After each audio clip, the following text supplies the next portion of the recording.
America air force కి చెందిన refuelling విమానం KC-135 ట్యాంకర్ కుప్పకూలింది. ఈ విషయాన్ని అమెరికా అధికారికంగా వెల్లడించింది. ఉత్తర ఇరాక్ లో ఈ ఘటన చోటు చేసుకుంది.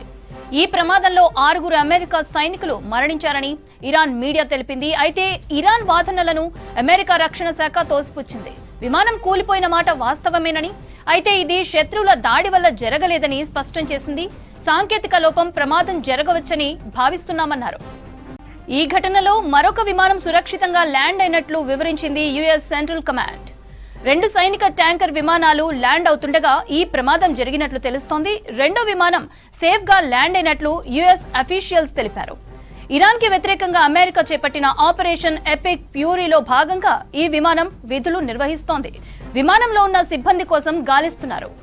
అమెరికా ఎయిర్ ఫోర్స్ కి చెందిన రీఫ్యూయలింగ్ విమానం KC-135 ట్యాంకర్ కుప్పకూలింది. ఈ విషయాన్ని అమెరికా అధికారికంగా వెల్లడించింది. ఉత్తర ఇరాక్ లో ఈ ఘటన చోటు చేసుకుంది. ఈ ప్రమాదంలో 6 అమెరికా సైనికులు మరణించారని ఇరాన్ మీడియా తెలిపింది. అయితే ఇరాన్ వాదనలను అమెరికా రక్షణ శాఖ తోసిపుచ్చింది. విమానం కూలిపోయిన మాట వాస్తవమేనని, అయితే ఇది శత్రువుల దాడి వల్ల జరగలేదని స్పష్టం చేసింది. సాంకేతిక లోపం, ప్రమాదం జరగవచ్చని భావిస్తున్నామన్నారు.